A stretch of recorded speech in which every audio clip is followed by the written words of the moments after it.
The Every Point Sports Podcast featuring Greg and Jack starts right now.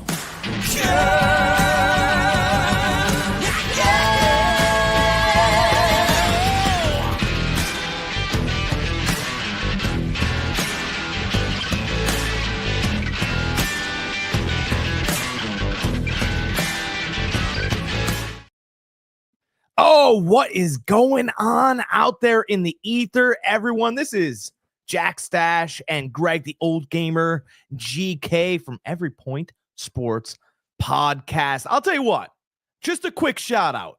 That theme music every time that Rob Brown set up for us, that really, a shout out to him. That gets me rolling. Oh, it does me too. I love it. I love it. I love it. Right? It's like bleachers pounding. And then your name comes through. It's a fantastic job, but I just wanted to give him a shout out real quick. I was like, oh, this is really, I like this. Feels professional. It's the crowd rolling. I'm excited now. How you feeling, Greg? I'm feeling great. You know, I mean, sports is a religious experience. And it does sound a little bit religious with the choir in the background and stuff. So, I mean, no, he did a phenomenal job and we greatly, greatly appreciate it. I am feeling great. It is not Sunday, so I do not have the Sunday energy that I normally have, but I am with you guys with the low Monday energy, which we are going to ramp it up. We got some NOS here, so we'll be waking up, ready to go. Jack's shirt is waking me up, you know. It's like I'm looking at the sunshine right now. You know, it's the sunrise right now. So I am. But yeah, we're doing good. For the next like month, guys, we're gonna be doing our podcast during the week. I got some work coming up on the weekend, so unfortunately, we will not be able to do our normal Sunday podcast, but we will be doing our podcast throughout the week. Just stay tuned. Sometimes it will be Monday, sometimes it'll be Tuesday, Wednesday. Whenever Jack and I could get on together, that's when we'll do it. But just if you do subscribe, just hit that notification button, and when we go live, you'll get the notification that we're live, and you can put us two knuckleheads on. And guys, here's the thing. You're going to want to subscribe, and you're going to want to set the notifications, because coming and walking into football season, not only are we going to give you fantasy studs, guys that are going underneath the radar, guys that you can steal, and you will need to steal from rounds 5 through 8. Right? Maybe 9, right? Those are the real guys. Forget about the first 3 rounds. Those are basically, they're going to give you, you know, their benchmarks, and they're going to give you, you know, what tiers guys are in. But once you enter into the 5th round, 6th round, it starts to get murky. Do I take a quarterback here? Shoot, I couldn't get one of the top tight ends. Do I want to grab this guy? You know, geez, you start wavering. We're going to give you those guys. There'll be no question about who you're going to take in those rounds. I don't want to gloss over how important these early rounds are, too. Everybody's always so confident walking into these rounds. You know, they have the 3rd pick. All right, 3rd pick, I'll give you. All right, there's 4 or 5 players that's worthy of that 3rd pick. What about if you're in a 12-man league? Okay. You're at like 9, 8, 9, 10, 11, 12. Now, you don't have to just worry about that one pick that you have coming up. You have another one right around the corner. So what are you going to do? Are you going to go, do you want to go running back? Do you want to go wide receiver, running back? Do you want to go running back, wide receiver, quarter?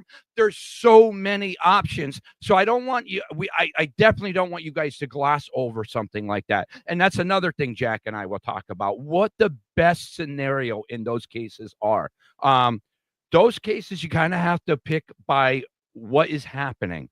If somebody's drafting running backs, and then unfortunately, you know, with that number 8, you're going to have to get that running back, and it might be a stretch. But you know what the bonus is? That next pick coming around, you're going to get a freaking number 1 player either at your tight end or at your wide receiver, because everybody's loading up on those running backs, guys.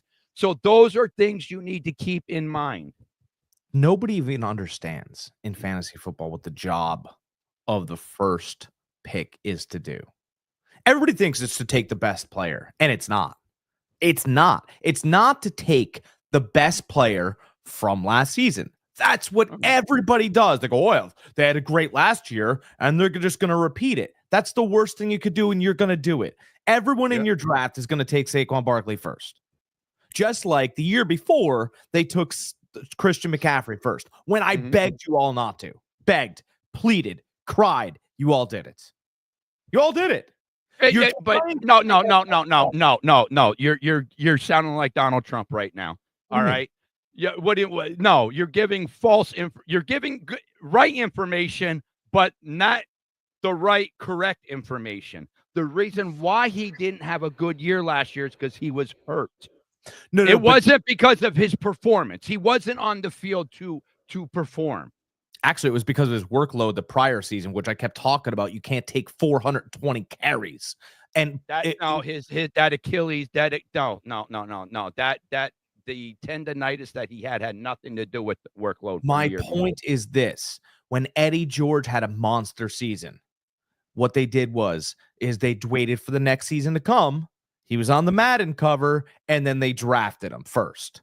Bad season followed. Todd Gurley, same thing. You can get rid of Christian McCaffrey. Just add the name. You guys are drafting guys a year after they have this monster performance. That's what you're doing, right? So you have to be a great predictor at pick 1 because you cannot take another player forever. If you ever wonder how long forever is, it's after you make the first pick in your fantasy football draft in a 12-man league. You're waiting forever. Oh, yeah. So, that's what you're trying to do. You're trying to be a predictor of the guy who's going to finish first this year, not drafting the guy who finished first last year already. Right, Greg? Absolutely. Absolutely. I will defend that Christian McCaffrey pick to the day I die, though. I just didn't like the day I die. Yeah, I thought I had him finishing. I had him finishing third last year. That was my prediction. Even if he finished third, it's still worthy of the first pick. Still worthy of it. Well, not if you had Saquon Barkley going first, which I did. But no, I'm just saying it's still worthy of the first pick. If you had McCaffrey as your number 1 running back in the league and you were set against it, you cannot be disappointed that he was only third in the league. If he was 5th or 6th or low top 10, all right, I got you. Yeah, disappointing year for him. Definitely should have got with McCaffrey. But, dude, you're like 3. Like, it's not much. No, but I get it. But again, the idea is to be a predictor. Van Matrix. When are we getting the real sports topic? Topic of Happy Gilmore 2. I have to see it. I didn't get to see it yet. Neither am I. Yeah, that I think is on for tonight for me and the wife. We are going to watch that tonight. Unfortunately, I had to work doing a funnel cake thing last night, so we couldn't watch it night before. I threw out my back, so I'm hurt.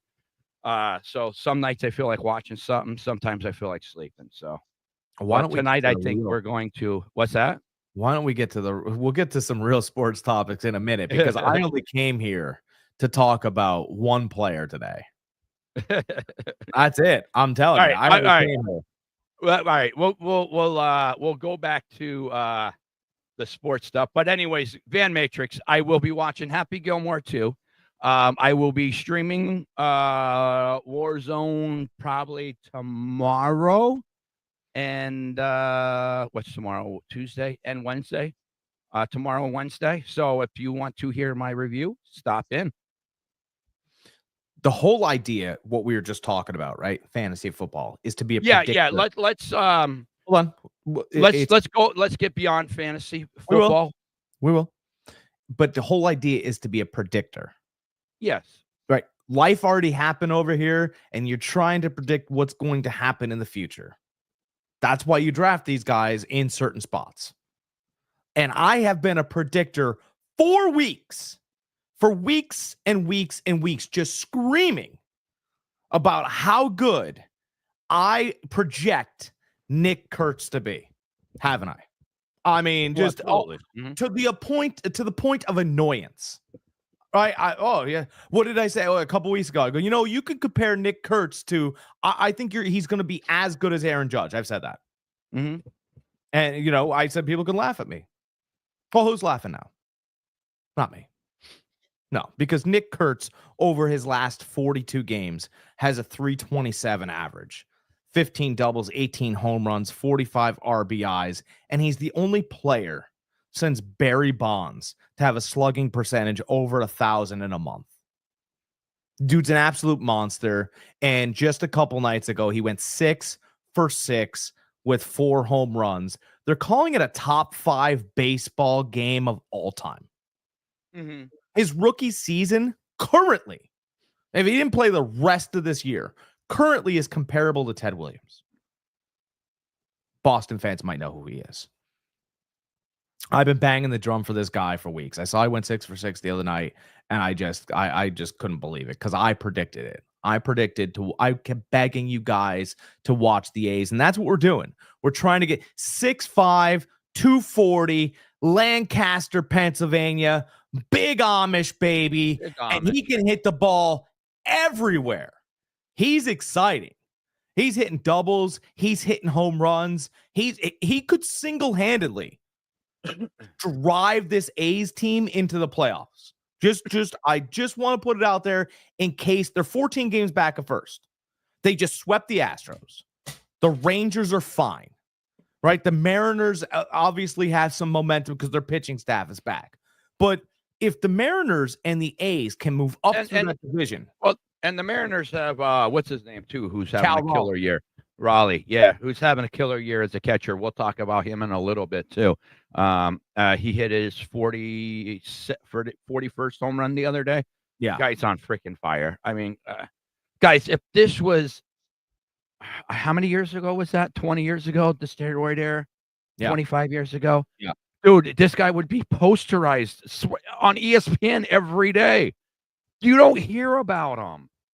Yeah. Why? Because he's not because there's not Why? because there's not a home run race. They don't want I understand, but it's 41 right after the All-Star break. Like he's on pace for 70-something home runs. I'm on your side, but so much. Remember the NBA used to highlight and show highlights of dunks?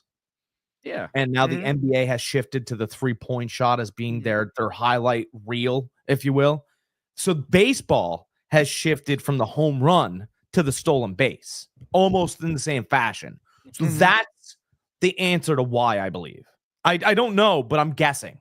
That would be my best guess. See, I get what you're saying, but I thought it was going more that way because the home runs weren't being hit like they were before. Like your home run leaders were for the year was like what, 50 something? You know, they weren't very high. There was nothing huge like breaking records anymore. Now this guy here is like legitimately like on pace for 70-something home runs. Yeah, but you know, and nobody's talking about it. You know what's being pasted everywhere though? The fact that Pete Crow Armstrong is the youngest player with 25 home runs and 25 stolen bases. I get it. It's a nice all around because it's not a one-trick pony. Right. You know, he's able to do more than just hit home runs. But I mean, this is a guy that we talked about it before. He's a catcher. Like this is Major League's opportunity to showcase a catcher. Put him in the spotlight. You know what I mean?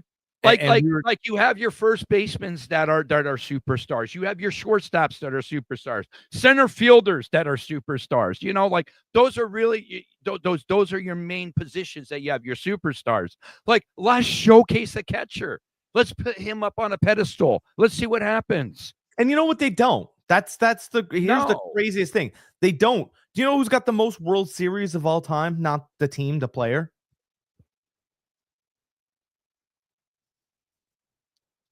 No.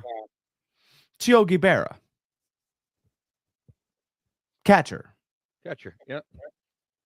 See, like nobody really. You put not for nothing, right? You put the Salt and the SWAT out there. You put the drunk Mantle out there. Listen, I know, but Mantle was, let's call it what it is, right? Berra was better than DiMaggio, yet he hung out with Marilyn Monroe. See how we kind of do this, right? The catcher throughout history gets kind of left, right? Like, who caught for Nolan Ryan? Ain't nobody have a clue. Yeah. Who's the real hero? The guy throwing 100 or the guy catching 100? Jesus God, it almost hit me in the face. It's a team. It's a team when you do something like that. He's calling the pitches. The pitcher is throwing them. Right. It's a team.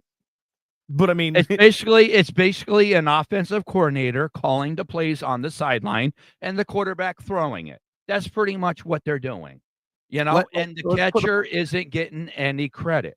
let's put up a poll. Who do you think the real hero is? The pitcher throwing 100 miles an hour or the poor guy at the receiving end of 100 miles an hour?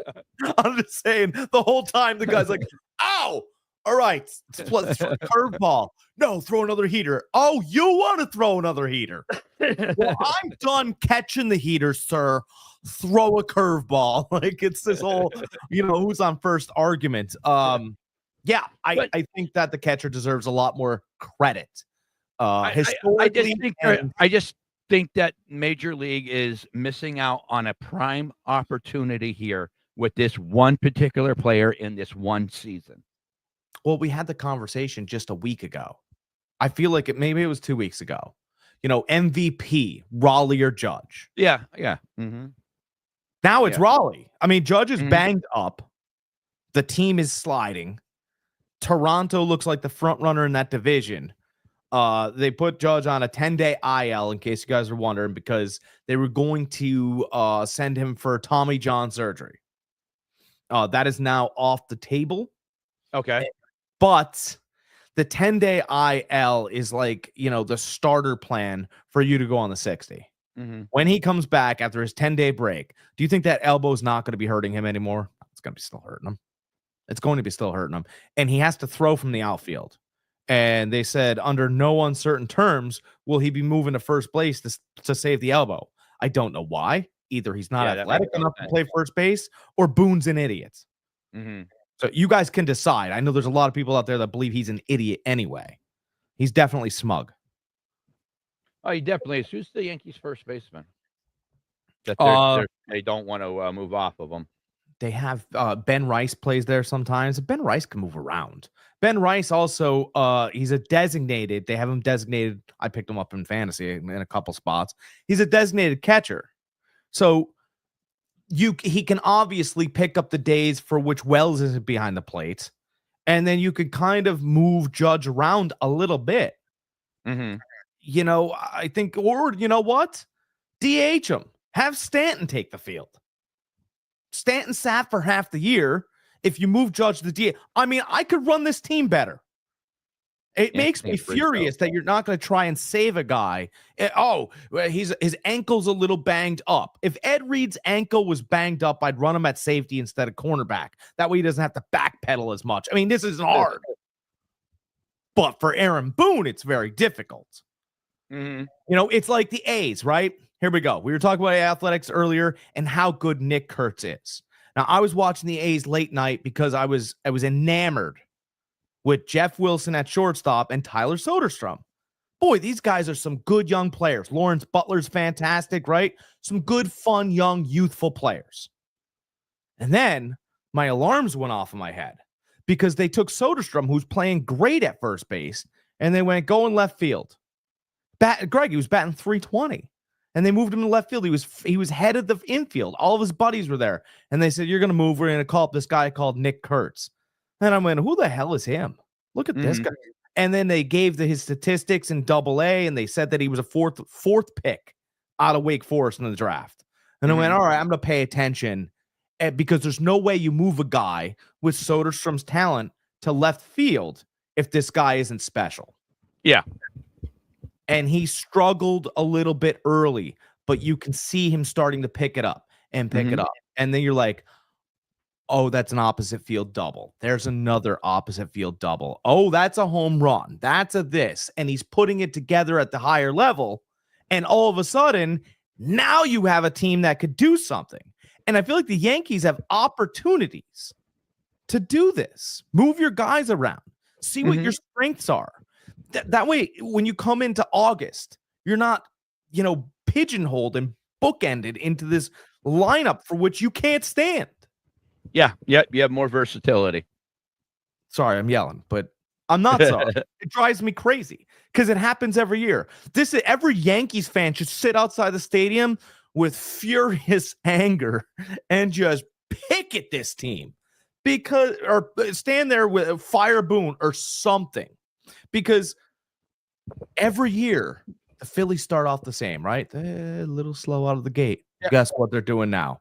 Put them 9 runs a game. The Mhm. Mets have led their division. I mean, the Red Sox, the Dodgers were in town. The Dodgers looked like Red Sox just won last night. The other night. Yeah. So everyone's talking about these other teams. The Red Sox took a little bit of time because they were trying to figure out lineup, but now this is the lineup that they're going to be going with. Now, I mean, the Yankees are going to be talked about as much as the Marlins are talked about. Yeah. Real quick about this,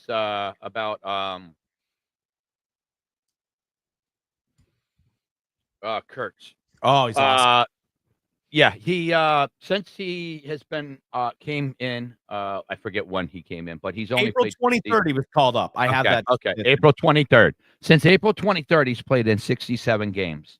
If you look on an MLB's hitting stats, he is ranked 13th. He's tied with 13th with 2 other players for the entire MLB, and he just started April 23rd. Yeah, April 23rd. Yeah, called the majors. Yeah, which is absolutely incredible.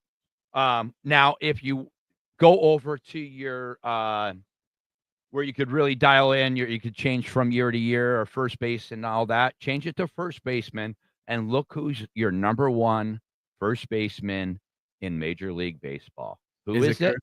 It's Nick Kurtz? Kurtz. It's Nick Kurtz, number 1 first baseman. And I'm looking on here, like stat wise, like it's not even close. It's stupid. And guys, I'll tell you what, this is why you want to trust your eyes, trust your heart, trust your intuition, right? Fantasy baseball this week, I won by 13 points. I was getting crushed, absolutely crushed. And I just had a feeling. And I started Nick Kurtz over Bryce Harper. That's right. I have Bryce Harper on my team. Not just one of my teams, 2 of my teams. I started Nick Kurtz. He gave me 33 fantasy points in that one day. Now, you're playing this year. You know how insane that is. Like 12, 13 is a good game. Oh, yeah. 33 Nick gave me. I'm going to go buy a jersey. I'm buying cards. Guys, just to give you a little bit on here, he's hitting 309. His on-base percent, or his OBP on-base percentage is 378. Slugging 683. OPS 1.061. There's nobody on here that's even close to 1 on these first basemen. There's nobody in the 900s. Everybody's 820, 861 is the next highest one. This guy is crushing it. He's special. Crushing it. He's had 243 at bats, which is about 100 less than everybody else. He's 75 hits, 18 doubles, 2 triples, 23 home runs, and 59 RBIs, guys. Like that's ridiculous. Ridiculous. Yeah, it's ridiculous. I mean, he's a special player.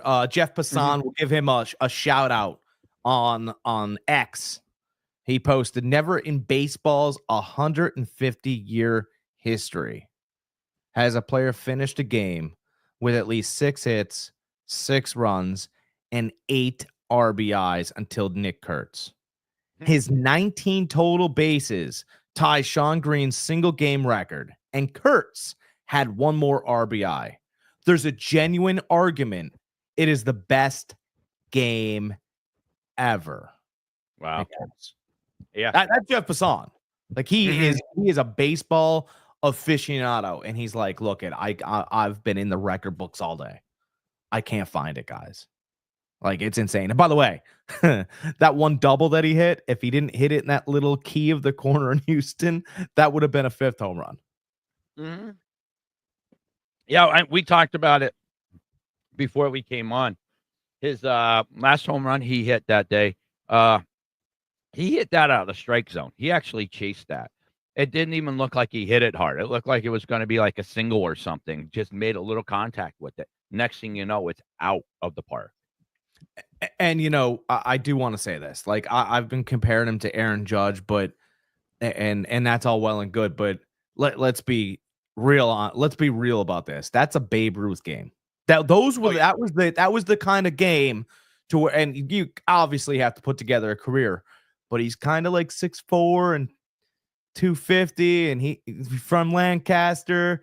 I'm not sure about his personality, but he looks like he can have a couple beers and party. And I'm just saying that I hope he stays unathletic, but there's teams right now that are they're drooling at the chance to get him right now. Yeah. I mean, there are teams that are opening up the Red Sox. There are the Yankees.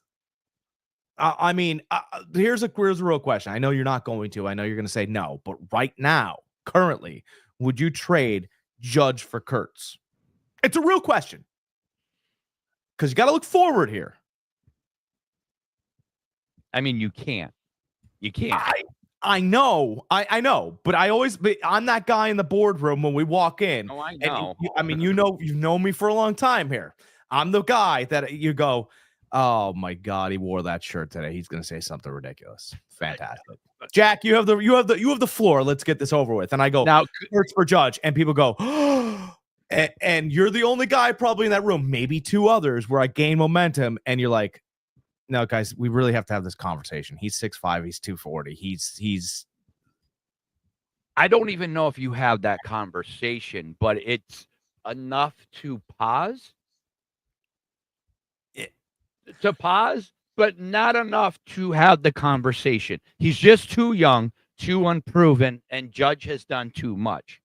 I know, but I want to be the guy first to the table. No, listen, I do too. But what about if you're wrong? You got rid of a multiple MVP guy. You got a beloved Yankee. Like the Yankees love Judge. With a mustache like that, how could you be wrong? I'm just saying, like, if you are, there's going to be a lot of backlash, and you're probably not going to have a job anymore. Oh, right. You're putting everything on the line. I get it. Yeah. Right. Yeah. But here's another thing I look at. If I did that trade, and we started sliding, and it didn't go great, right? I'm never going to lose that trade because I can always send him to Philly. Oh, they'll pay money to bring the hometown kid back in from the Yankees. 100%. Philly would open their pocketbooks. I don't know what I would get after that transaction, but if I always have a back door in that area because he's from Lancaster, right? So I'm not saying you're going to trade Kurtz for Judge, but I'm saying that Kurtz is starting to become very, very valuable quickly here. Now where this would work out is that he is a first-year player. So chances are he's under contract for 3 more years. Yeah, he is. So in those 3 years, Judge is getting up there in age. That's what we're starting. So I don't know, like the last year of his contract, do you entertain that in 3 years? Here's the problem. I think, yeah, then yeah, we need to have the conversation. Right now, no. In 3 years, yes, we need to have the conversation. Because in 3 years, how old is Judge? I don't even know how old he is. He's probably approaching 30. I thought he was over 30. Maybe. Here's the problem we have with that, though. The Athletics are not going to be playing in Sacramento for very long. They are going to Vegas. He's 33 years old. He's 33. Okay. So in 3 years, 36. You want to entertain that? But here's the thing. The Athletics are going to Vegas. Once they go to Vegas, it's over. It's over. They're going to know what they have. They're going to sell those faces to that town. There is no way they're going to use him as a cornerstone, and they're going to use Butler and Soderstrom, and Wilson was an all-star this year at shortstop. That's the Fab Four. You have to attack now, or you'll never get the shot because they're going from Sacramento to a real Vegas atmosphere. I get it. I just don't think you can pull the trigger now. I get it. No, I think it's a fun conversation though. Oh, absolutely. Like I said, right now it's enough to make you pause. Not enough to make you think, but enough to make you pause. In 2 to 3 years, it's enough to make you think. Because once he hits 35, 36 years old, you're like, we can get this young buck down here. The next generation coming up. Let's see what we can do. kind of maybe doesn't necessarily remind us of him, but it kind of looks like Ruth a little bit. Looks like he could dump around the city, have a good time, right?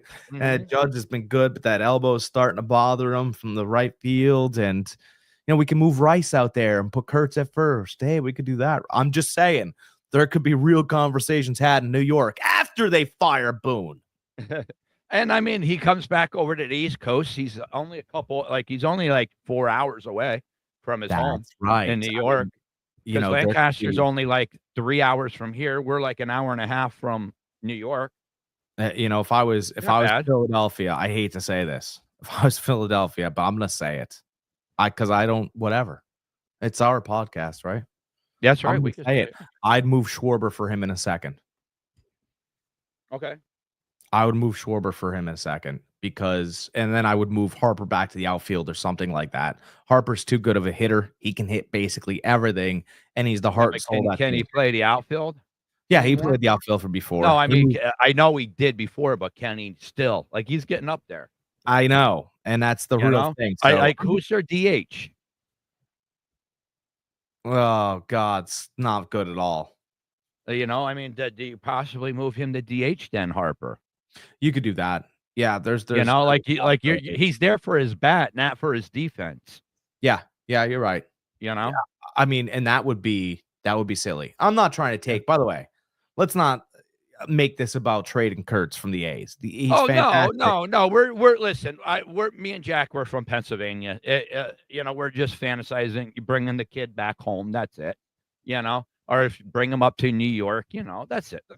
We don't want him to leave the A's. Let him stay.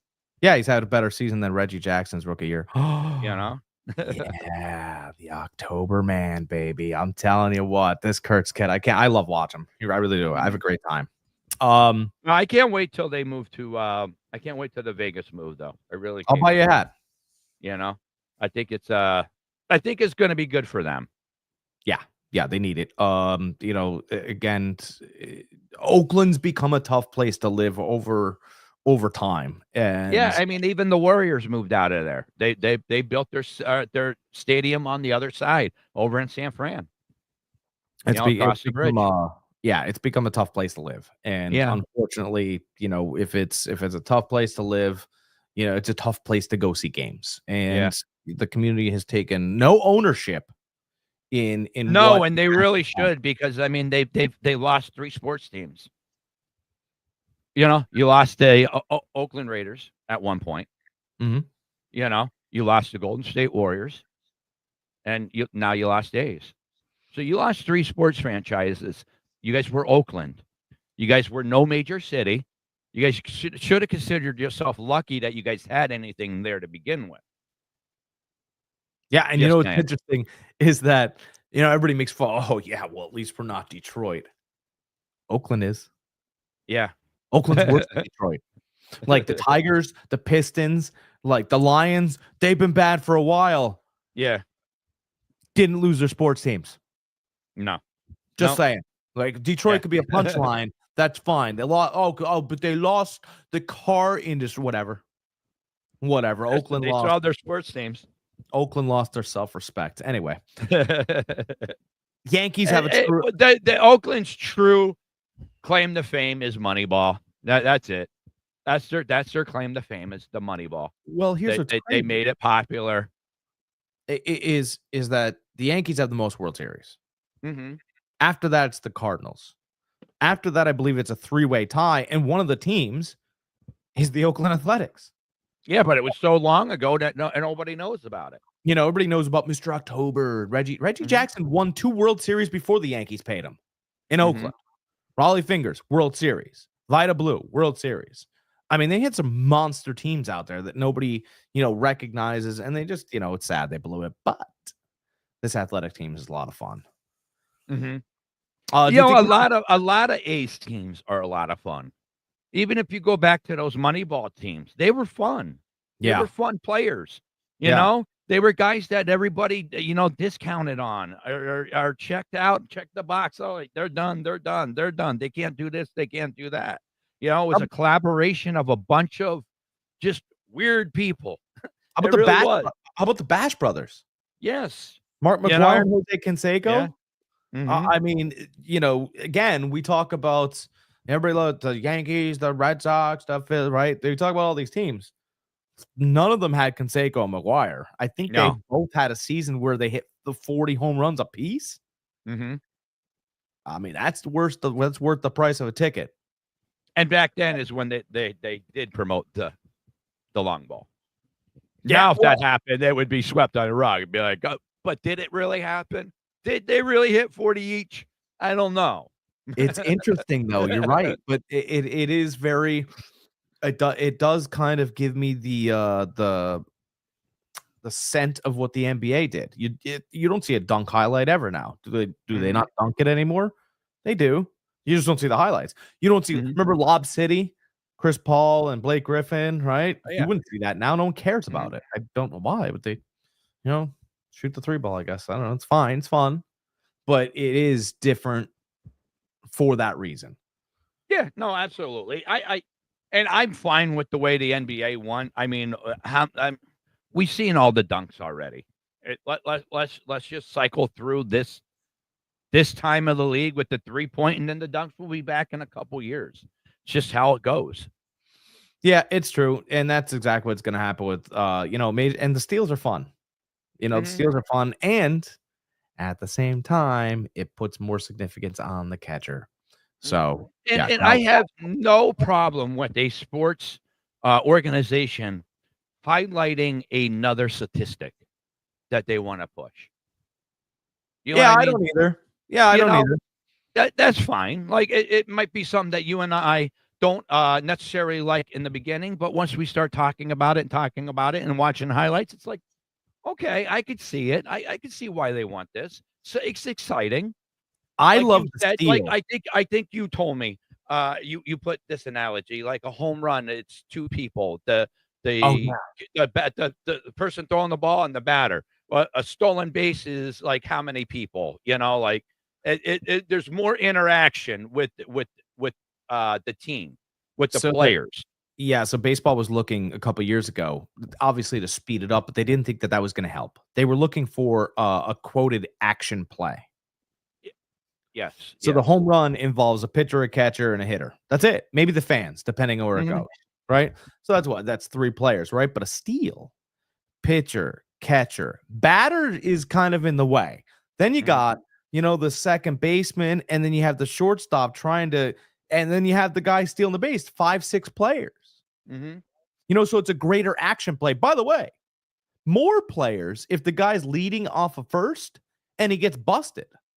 Oh my God. Now there's a rundown. Now there's this, that, and the other thing. The fans are going, get him. They're always leading off first. Now the fans are even involved on first base, because they're trying to give the pitcher extra information. By the way, depending on where you're playing, those could be lying fans. Right? And then the pitcher throws the first, and the guy never lifts the bag. He's like, damn it, now I got to figure out my slider again, or that catcher better give it, right? So there's so much going on. Yeah, right? There's so much going on that's why I love watching the game. I really, really, honestly, I just thought that the game was coming back a couple years ago, but now I'm in. Like I'm just like, man, there won't be a game every day. I gotta wait till Sunday in the winter. What am I gonna do? I watch games every day. And the MLB ticket, guys, is like $160 for a game every day. I mean, what's better than that? You get your Dela Cruz is fun. CJ Abrams in Washington. Wood was in the home run derby. There are stars everywhere. I watched Ramirez the other day from Cleveland, right? Kind of reminds me of like a younger Tony Gwynn from third base. Dude, his footwork when he picked up the ball and it was a rocket out of his arm to first base. And I was like, dude, this guy looks small, but he's like stocky. And I'll tell you what, man, he can absolutely sling it from third base. Usually want your third baseman to be a little bit taller, like a bomb, or somebody like 6'3" is what you're looking for. He's like 5'10", and I'm like, gee, footwork like a ballerina, and chucks it, and you better be ready, man, because it's going to get there, and that guy's going to be out. I mean, there's stars everywhere. No, I think the MLB did a great job about 7 years ago. Really taking a good hard look at themselves, starting to change a little rules here and there, starting to change how they promote the game. Certain players who they're pushing. I think they got the right people in there and got those old heads, those guys that just didn't want to change because of tradition. They didn't want to change. And now they're starting to bring the game into the 21st century. And I feel like it's starting to catch on again. It's starting to bring some people back. I mean, Jack is back watching it. I'm getting back into it. I know our audience is getting back into it. We see it.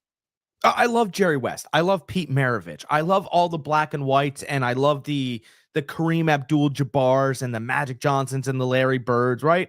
I do love them, and I love the Jordans and stuff like that. And but baseball has been sitting on Ruth for so long and Mantle for so long.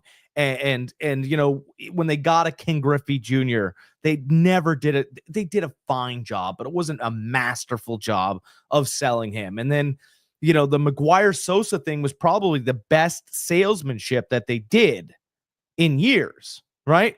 And then their morals got in the way, right? They went, well, they had to be doing so. Shut up. Leave it be. Bury it if you have to. Let me live with my childhood summer. I don't care what they were doing. Yeah, we think they were Jews. Maybe they were. Don't do it. Why'd you do it? You could have just moved on from it. Mm-hmm. You could have just moved on from it. What I would have done is I would have taken all of them. Barry Bonds, Mark McGuire, and Sammy Sosa in the office. And I bet you guys would have been bad guys. I know what you did. I know what you did. We know what you did. Don't do it again. Please, don't do it again. The records will stand, and we will find nothing. But we want to let you know that you have been very bad. Yeah. And that is it. And it's done. That's all they needed to do, and then move on to this era. Perfect. No, they embraced it, though. Yeah, you took the money from it, and then you slaughtered the human being afterwards. Mm-hmm. That was your they didn't. They just didn't take the money from it. They made the money for it. Right. Like, they printed the money for it. The commercials on TV. Oh, Chicks dig the long ball. They had Burger King commercials, McDonald's commercials with these guys on it. I know. Like they were everywhere. Yeah, and they knew. They knew. Yes. Like you would walk down the street, you would say chicks dig the long ball. You'd have 10 people that turn around. They know exactly what you're talking about. They knew. They'd Sosa give you a chuckle. Like that was a big saying back then. Maybe you didn't know with McGuire, but Sosa was traded across town. He was a joke. Dude, McGuire had forearms the size of your head. Yeah. All right. Everybody knew who was on steroids, but we didn't care. Nobody cared. Nobody cared until Congress got involved, and then people started saying, I didn't do it when they knew they did. You know what was that? Palmero. I never took them. Never. You know what they should have done? When they found out that Barry Bonds was because Barry Bonds was sitting there going, oh, so a white guy and a Hispanic guy could do it. I'm going to do it. Once they found out Barry Bonds wanted in because he was mad that he was left out of the whole thing, they should have gone, we'll give Barry 1 year, and then we will tell him to stop. Yeah. And we're not condoning all this, but that's how they could have moved forward in a much better fashion. Mm-hmm. But instead, they had a dead zone. They had a big dead period from the money ball to now. People felt cheated. They felt cheated because Major League Baseball told them they were. Mm-hmm. Oh, they cheated. And so you guys were cheated, and therefore you wasted your time and everybody. Hey, do you know anything, by the way? Greg, do you know anything about Deflategate, really? Deflategate? Yeah, do you really know anything about it? About it's 0.02 minus 1 PSI. And we put Bill Nye, the science guy, who's a pseudoscientist, and we put all these guys out here, and it was talked about for a week. But do you really know anything about it? Mm-hmm. No. If you squeeze the ball, you know whether it's flat or not. That's it. Yeah. That's all you need to know. Yeah. That's all you need to know. Do you see how the NFL did that, though? Yeah. Baseball? Yeah. Just saying. Mm-hmm. Just saying. It's very interesting. They overcomplicate things. They did. No reason to. We want the Yep. truth. No one does. Please, thank you. I don't want the truth. You know, I don't really want to know what my calorie intake for lunch is. I've had a bad day. All right. Oh, but if you eat a salad, I'll live longer through this. Did I mention the bad day? Jesus. Let me have my 15 wings for lunch and my cardiac arrest. Thank you. That's what I had yesterday. I had wings. Oh, well, there you go. Yeah, Wing Fest. It was good. All right. It was good. Now that we had got that out of the way, do we have any NFL real camp news besides Justin Fields dislocating his foot? They relocated. Yeah, Justin put it back Fields. in place. He was carted off. Let me think here. Ricky Pearsall, partially torn hamstring. Mm-hmm. He'll be back shortly. This was a while ago. He was placed. They've been taking care of it, so he should be back shortly. Brandon Ayuk, still no timetable. I know there was rumors out there. Something came out, possibly second or third week into the season. No, that was false news. I don't know who reported that, but it is not out there. Came straight from Ayuk's camp that there is no timeline yet for his return. I heard Lynch say that as well. Yeah. Renardo Green, cornerback for the Niners. He's hurt. Didn't find out exactly what was going on, but it's enough for us to sign Eli Apple. When I say us, 49ers, signed Eli Apple, veteran corner, played for the Giants for years. For you guys that don't know who he is, also played for the Ravens and multiple other teams. But he's just brought in as a camp filler. That's it. Somebody to fill some the holes why Renardo Green is out. Second year corner from Florida State. So should I stay away from like 49er fantasy players? No, it's so early in camp that it's really no reason to really think anything of it. Now, if this was happening like, 3-4 weeks from now, I'd say there's a bit to be concerned. But no, I mean, these guys just got done with involuntary to voluntary OTAs into full-blown training camp. So no, I mean, stuff like this is very common. It just so happened that it really bit our receiving core pretty hard. You can double check this if you want, but I do believe that San Francisco's offense has the easiest schedule out of any team. We have the easiest schedule in the last 15 years.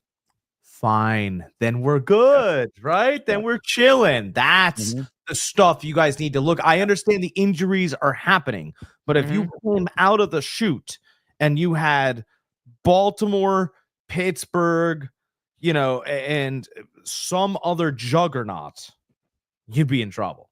Yeah. I mean, you would, let's say you in Baltimore, Pittsburgh, Tampa Bay. I can make an argument that's 0-3 with all the injuries. Oh, absolutely. Absolutely. But again, I don't expect these injuries to carry on into the season. I expect us to be fully healthy. Even Renaldo Green's going to be back. I mean, he just tweaked something. But again, you can't go out there with, only 4 corners. You need to have 6, 7 of them out there at camp. Same thing with wide receivers. You need like 12 of them. Why we're talking about wide receivers, I want to I know last week we talked about this guy, Isaiah Neyor, Neyor, wide receiver, undrafted free agent, wide receiver for the 49ers. With all these injuries, like I said, I'm not concerned about him. But a couple things with this guy. 6'4", ran a 4.4 40. That's fast. That's tall. He can catch the ball, too. Well, you guys are like, well, Greg, why was he undrafted then? There has to be some type of red flag, right? There is, guys. There is. Let's give you guys a little background. He was a 4-star recruit coming out of high school. He didn't start playing football until his senior year. He was strictly a track guy. So he started playing football his senior year. One of his only offers was to Wyoming. He jumped on it, played 1 year at Wyoming, went to Texas, played there for 2 years, sat behind Addison, Mitchell, all those first round, second round picks, wide receivers. Then he transferred to Nebraska, and he played there last year. I watched an interview with his wide receiver coach from Texas, because I was wondering, same thing you guys are. What's the red flag? Why was this athletic big guy not drafted? And it has to do with, he said, his position coach from Texas said one thing. The kid can't follow through right now. He doesn't know how to follow through. And for you guys that don't understand what that means, he doesn't know how to follow through with his job yet. He doesn't know how to deal with adversity.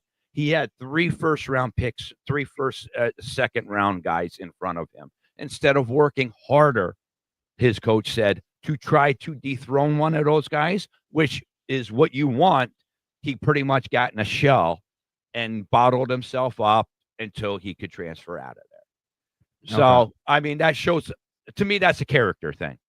Can he grow out of that? Let's hope. Let's cross our fingers. Well, but hold on, though. What's his name again, real quick? Isaiah Nair. Yeah. Isaiah Nair. Okay. Yeah. Just real quick, though. So his only problem that he has, yes, currently doesn't exist. Correct. There's nobody in front of him. Everybody's injured. Everybody's injured. Yes. So he's going to get all the reps. And you know, sometimes if you give the horse an open lane, he'll be gone. It's tough to work through the field.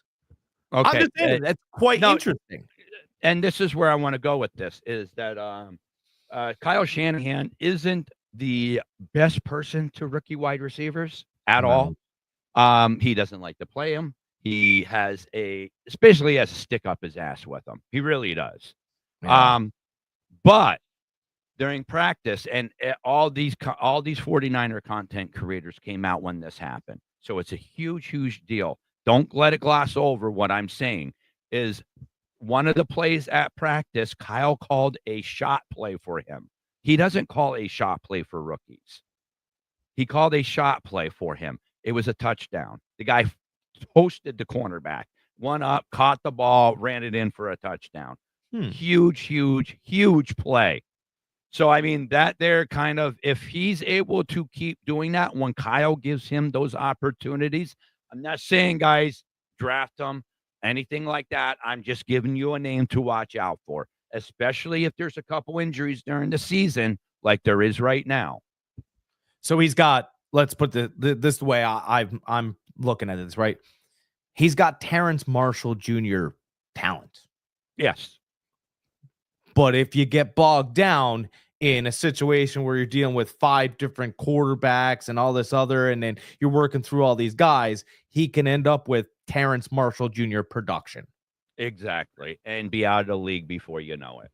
But it seems as though Kyle Shanahan has taken a shine to him, and he's the only guy that's not pushing back. I mean, Pearsall's not either, but pushing back with a contract issue or a injury issue. And he's like, well, if I'm going to walk into these problems, let me see if the kid can solve some of them. Mm-hmm. Absolutely. Absolutely. So I like what I'm seeing.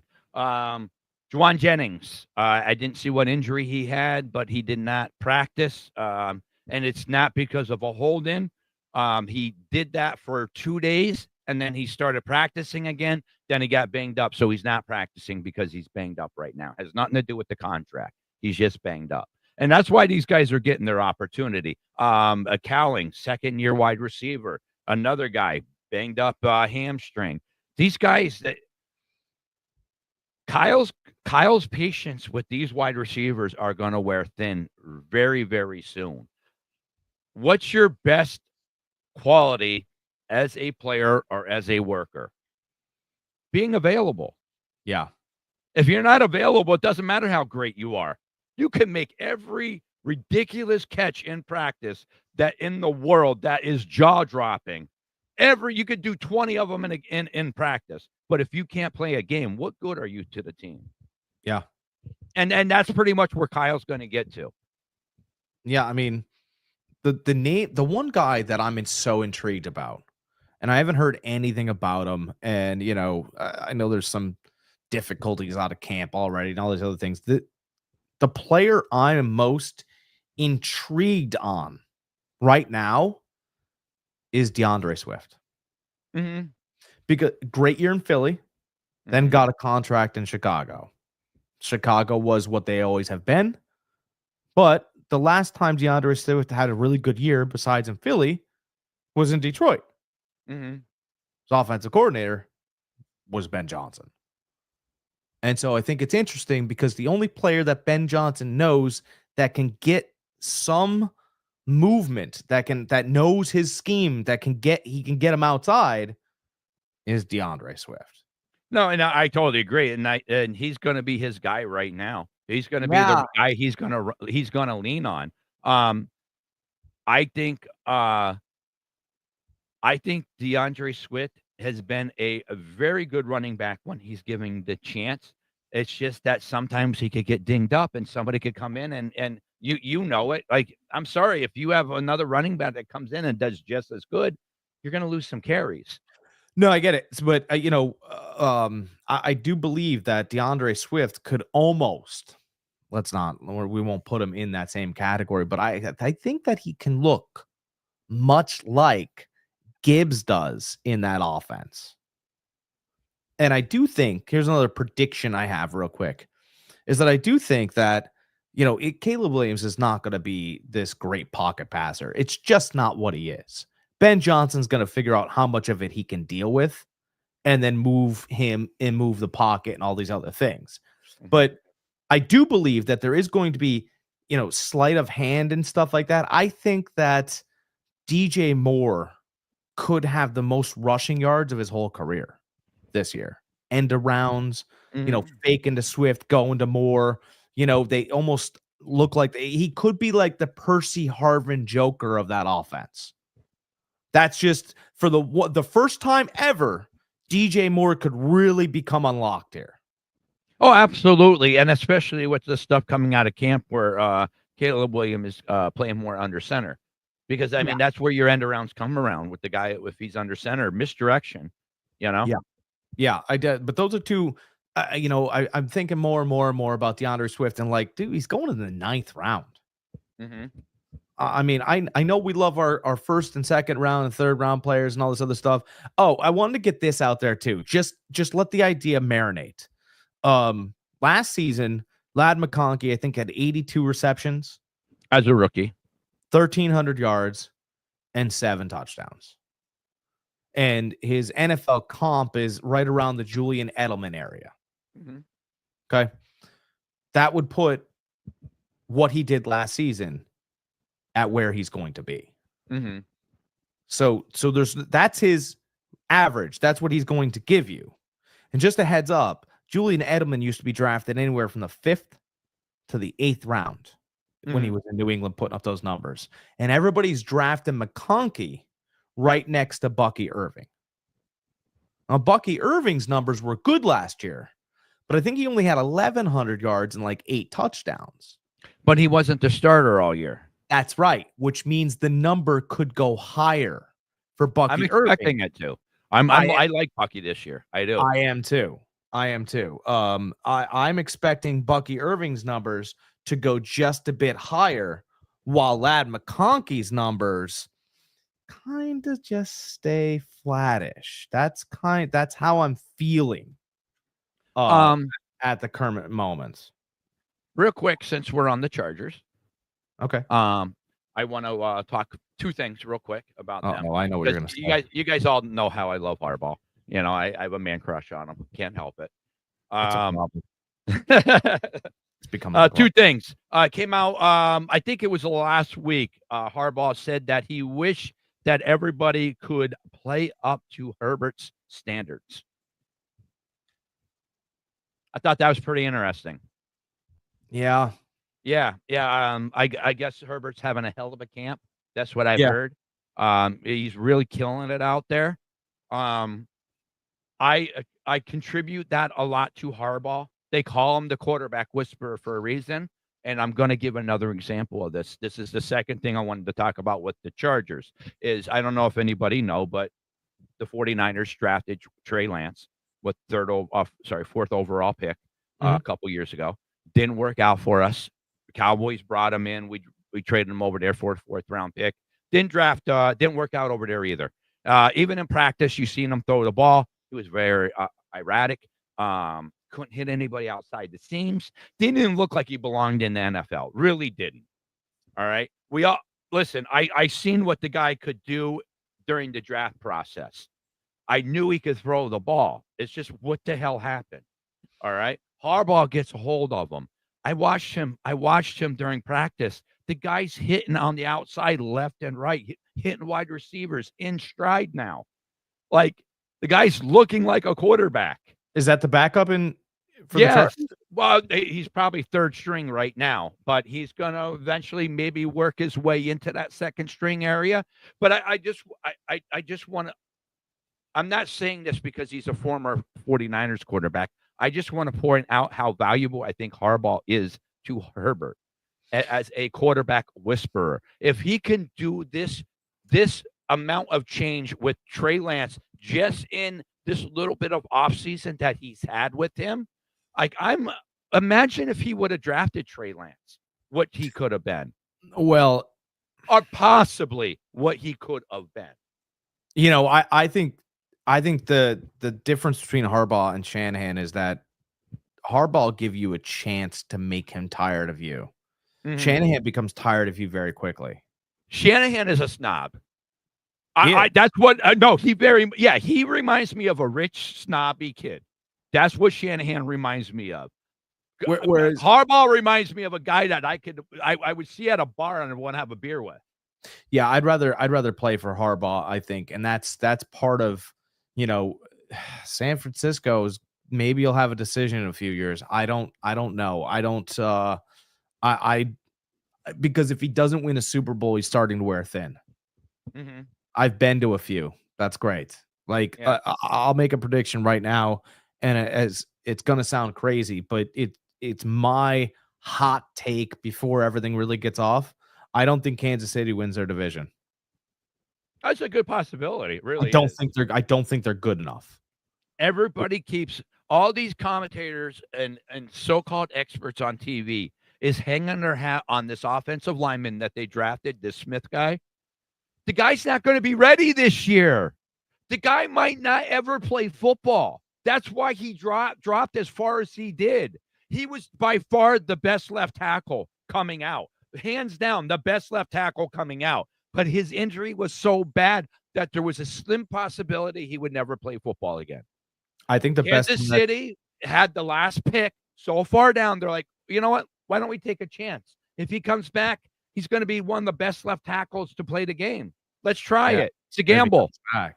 If he comes back, it works out. But that's what these guys are counting on. He's not coming back this year.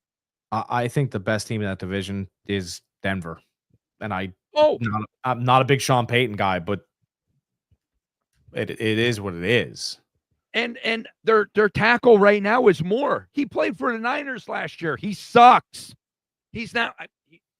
He doesn't suck. He's serviceable, but he's not a starter. He's a backup. He's a career backup is what he is. And you guys paid him starting money because he started for a few games for Trent Williams when he was hurt. So therefore, he got starter money. Well, no, he's not a starter, and you guys will figure that out. So, no, I'm with you. I think the Chiefs' offensive line is going to be major problems. Rashid Rice is going to be on suspension. I think they're looking at a rough year. I don't think they missed the playoffs, but I really don't think. Yeah, I'm with you. I don't think they win the division, and I think maybe wild card this year. Yeah, I just Andy Reid's very good when the division isn't, great. Mm-hmm. All right, that's when he's very good. But the division's great now. Mm-hmm. I mean, they're going to trade out with everybody in that division at least. And, when they were ruling the West, there was nobody there. I mean, close your eyes, not if you're driving, but think about what the West was the Raiders were a mess. The Broncos were a mess. They had coaches. They had Del Rio. The Chargers, mess.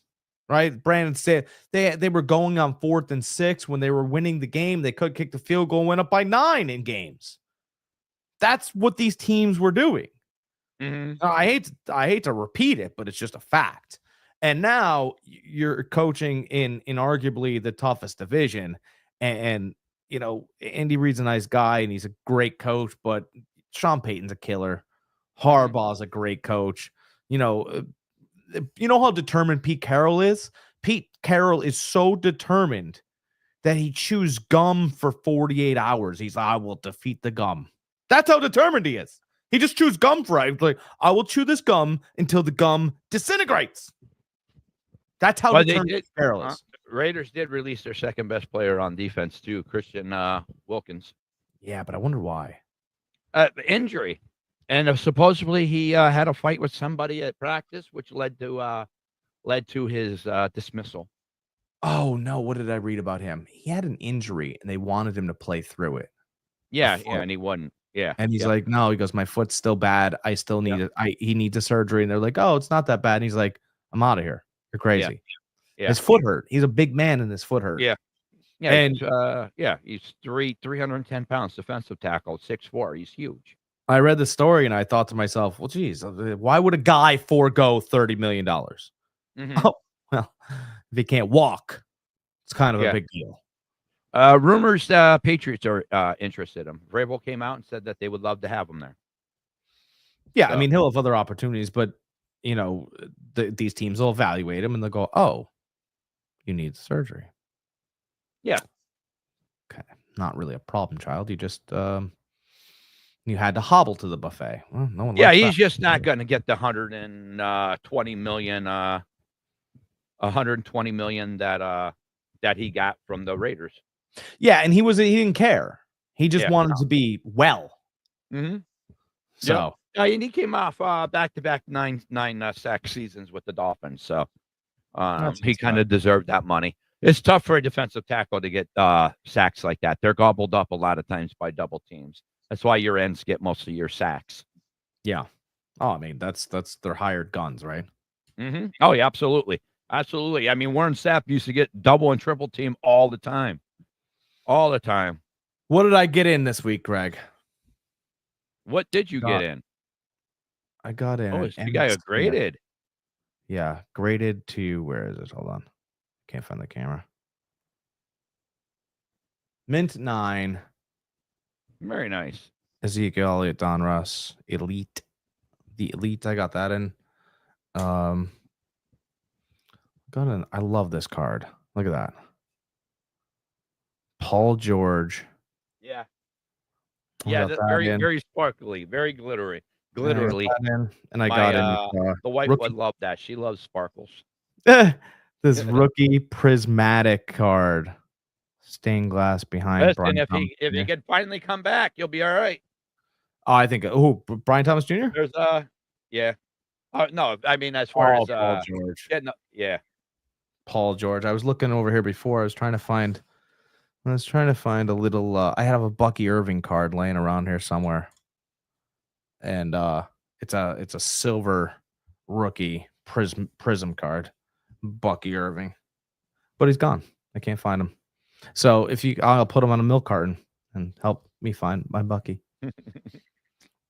That's all I got this week. That's all I got. Yeah, I went over all the NFL news that I knew. I'm just trying to think. I thought there was something else on the NFL front, but I can't remember. I don't. Yeah, I'm not going to try to sit here and try to think of it because it's going to take me too long. Yeah, I haven't. There's nothing as crazy. Nothing really has gone insane or popped up or whatever. We're just kind of sitting here waiting for Kenny Pickett's banged up already. That's a great idea, right? Yeah, we're let's see here. So limped off the field. So now Shador and Gabriel will now be getting more snaps.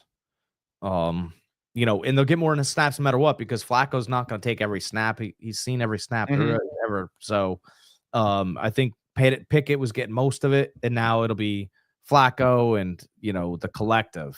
Cleveland's a mess. Yeah. I know there's been a lot of talk that the Browns should trade Shador to the Jets since Fields got hurt. That's not going to happen, but I just thought that was a little tidbit that some people might want to know.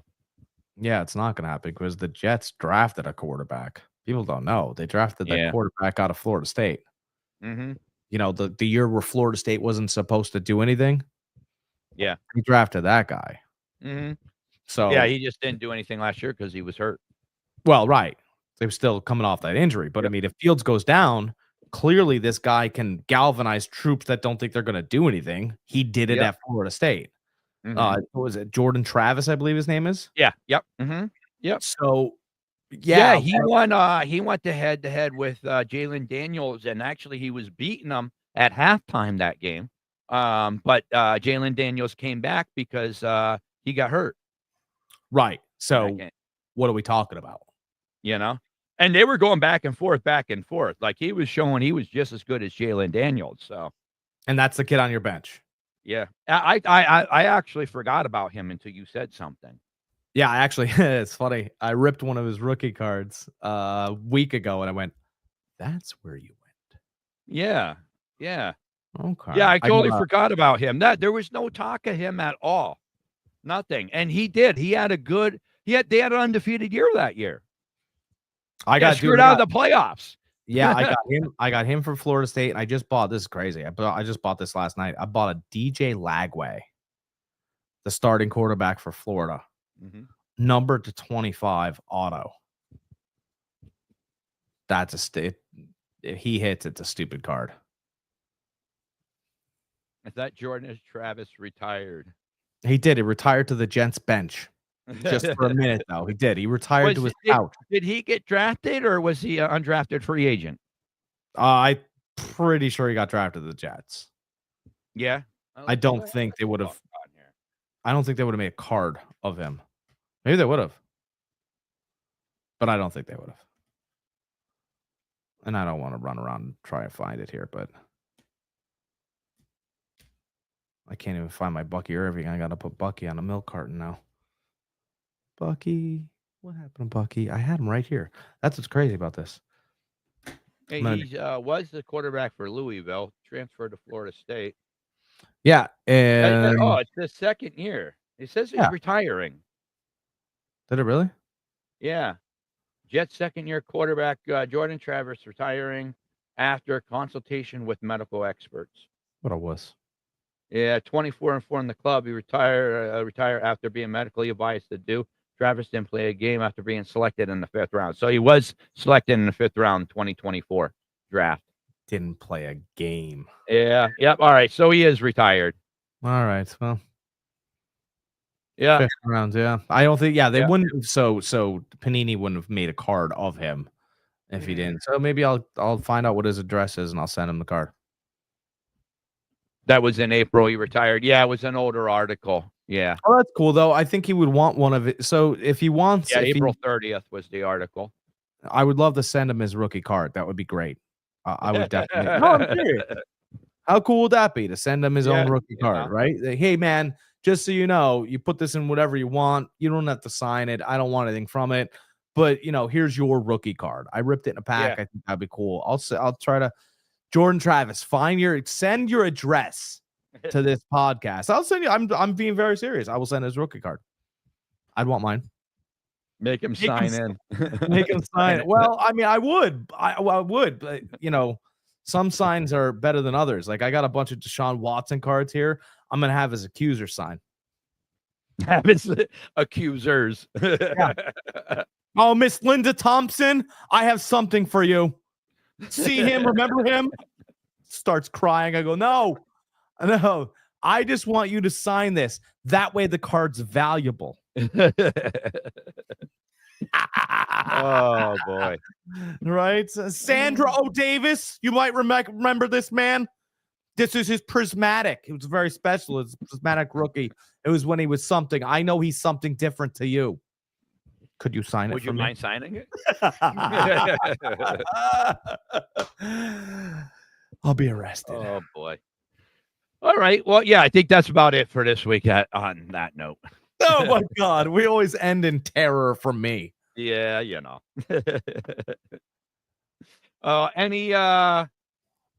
any other big pools besides that? I know No, before. No, nothing huge. I got a Keon Coleman and Bucky Irving rated, basically the cards look exactly like this, but it's Keon Coleman and Bucky Irving rated rookies. Don Russ, I got those coming. Okay.